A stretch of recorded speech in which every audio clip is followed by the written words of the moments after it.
नमस्कार, स्वागत है आपका अखंड गौरव न्यूज में। मैं हूं विनोद गुप्ता गौरव। आइए आज की शुरुआत करते हैं कुछ खास खबरों के साथ। अखिल भारतीय द्रोमण वैश्य समाज के राष्ट्रीय अध्यक्ष का चुनाव 12 मार्च 2023 को चित्रकूट धाम में होने जा रहा है। आपको बता दें कि राष्ट्रीय अध्यक्ष पद हेतु 3 उम्मीदवार कटनी से विजय गुप्ता, इंदौर से शिव कुमार गुप्ता, उरई से बृजकिशोर गुप्ता ने नामांकन दाखिल किए हैं। बताया जा रहा है कि शिव कुमार गुप्ता ने विजय गुप्ता के समर्थन में अपना नामांकन वापस ले लिया है। शिव कुमार गुप्ता के निर्णय की जगह जगह प्रशंसा की जा रही है। अब 2 ही प्रत्याशी चुनाव मैदान में हैं। विजय गुप्ता एवं बृजकिशोर गुप्ता के बीच चुनाव कराया जाएगा। प्रत्याशियों ने जनसंपर्क शुरू कर दिया है। रविवार को प्रत्याशी विजय गुप्ता ने छतरपुर जिले की इकाई चंद्रनगर, छतरपुर राजनगर में जनसंपर्क कर समर्थन मांगा है। राष्ट्रीय अध्यक्ष का चुनाव डेलीगेट प्रक्रिया से संपन्न होगा। डेलीगेट का मतलब 5 केंद्रीय आजीवन सदस्यों में से नियुक्त एक प्रतिनिधि मतदान करेगा। हालांकि डेलीगेट प्रक्रिया से कराए जा रहे मतदान के प्रति लोगों में असंतोष देखा जा रहा है। समस्त केंद्रीय आजीवन सदस्य मतदान की इच्छा जता रहे हैं, लेकिन इस बार के चुनाव में सभी का मतदान कर पाना संभव नहीं है। इसके लिए राष्ट्रीय कार्यकारिणी गठित होने के बाद प्रस्ताव पारित करना होगा। इसके बाद आगामी चुनाव में समस्त आजीवन सदस्य मतदान कर पाएंगे। ब्यूरो रिपोर्ट, अखंड गौरव न्यूज, छतरपुर। मैं विजय कुमार गुप्ता।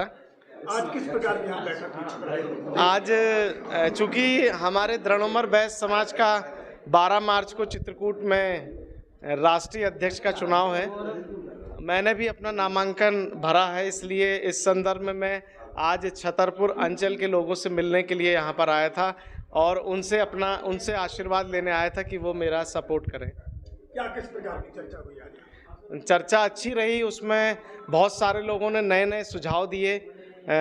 अगर वो मैं राष्ट्रीय अध्यक्ष का मुझे दायित्व मिलता है तो निश्चित ही हम उस जो समस्याएं आज रखी गई हैं उनको निराकरण करने का भरपूर प्रयास करेंगे। कितने प्रत्याशी चुनाव मैदान में हैं?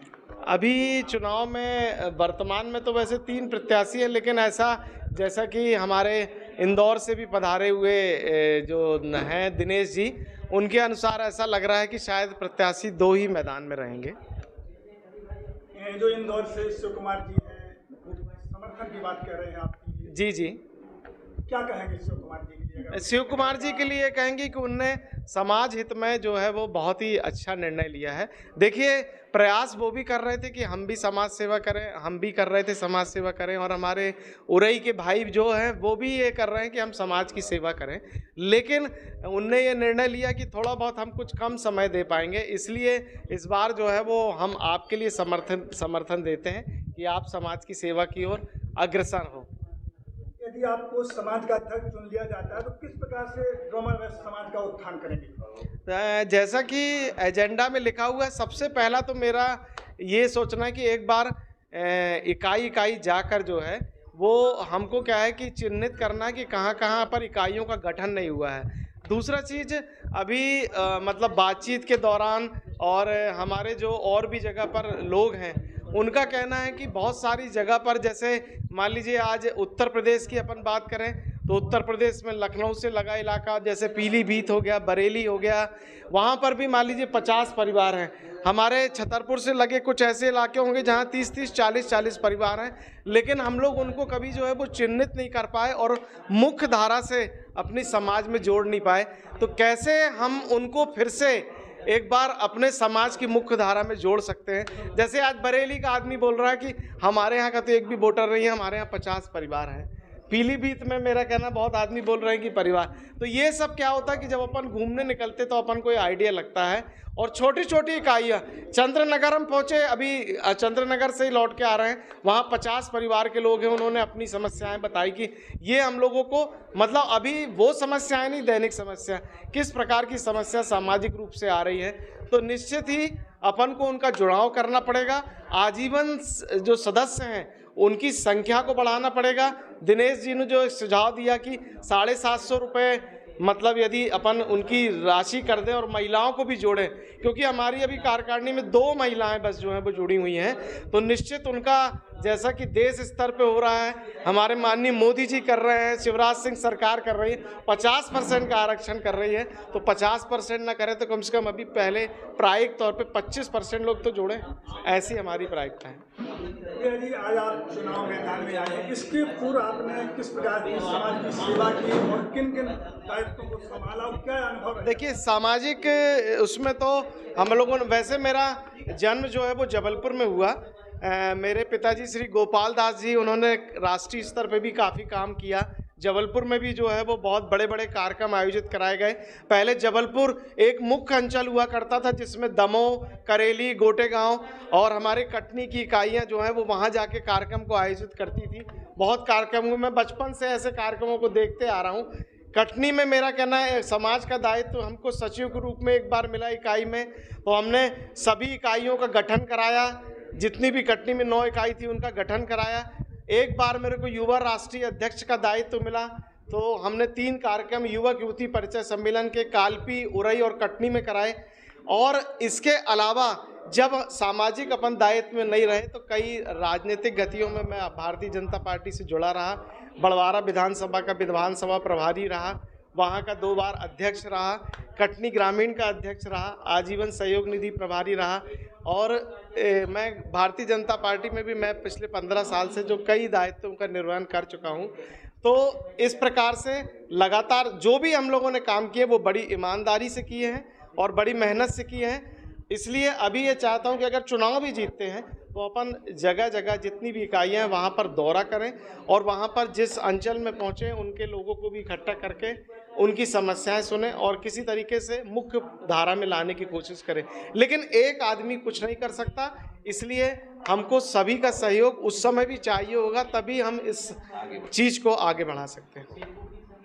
जी, आपका सुना। मेरा नाम रमेश कुमार गुप्ता है। किस प्रकार का राष्ट्रीय अध्यक्ष आप लोग चुनना चाहते हैं? हम तो इस तरह का चाहते हैं जो हमारे समाज के लिए आगे बढ़ा सके और निकाल करके हर इकाइयों को मौका में सम्मिलित हों और आएँ और अपने सुझाव रखें। सभी समाज के जो सदस्य हैं उनको बढ़ाएं और उनको गाइडलाइन करें कि उनको गाइडेंस करें। जी भाई, आपका सुना।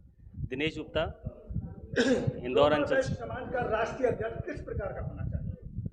द्रोमण बेश समाज का राष्ट्रीय अध्यक्ष ऐसा होना चाहिए जो सभी समाजजनों को एक साथ में लेके चले और मेंबर कम से कम बढ़ने चाहिए, बहुत कम है अभी राष्ट्रीय मेंबर, और उनमें महिलाओं की भागीदारी भी होना चाहिए उनके मेंबरशिप की। ये मेरा बहुत सुझाव है, क्योंकि महिलाओं का योगदान अभी समाज में बहुत कम है। और जो शिव कुमार जी ने निर्णय लिया है समाज हित में, ये भी बहुत सराहनीय है, क्योंकि उनने समाज हित में अपना जो मत दिया है, अपने कटाई समर्थन दिया हुआ है विजय जी को कटनी से, तो उसमें ये उनका सोचना ये है कि समाज 2 या 3 भागों में नहीं बटे और समाज एक साथ में ही चले, वो इनका मत है। तो उनका ये कहना भी है कि जो 2 लोगों में अभी मतदान होने वाले हों तो वो मतदान ना होते हुए और सर्वसम्मति से किसी एक को चुन लिया जाए। जी बेटा, आपका सुना। राकेश कुमार लोहिया। अभी देखा जा रहा है कि द्रोमण वैश्य समाज के राष्ट्रीय अध्यक्ष का 12 मार्च को चुनाव होना है। किस प्रकार का राष्ट्रीय अध्यक्ष आप लोग चाहते हैं? सभी हमारा द्रोमण समाज इस बात पर यकीन करता है कि चुनाव में उसी को खड़ा होना चाहिए जो वास्तव में अपना समय समाज के लिए दे सके। अगर आपके पास समय नहीं है, समाज की जो प्रतिष्ठा है, समाज का जो अध्यक्ष पद है, वो इसलिए नहीं है कि आप अपने ड्राइंग रूम में उसको सजा के रखें और अपने कार्यकाल में बाकी सब चीज़ें भूल जाएं। हमारे सबसे बड़ा हम लोगों का छतरपुर इकाई की तरफ से हम ये आश्वासन देते हैं कि हम लोग ना तो जात बिरादरी देखेंगे, ना कोई आपसीपन देखेंगे। हम लोग सिर्फ उसी को चुनेंगे जो काम करने में सक्षम होगा।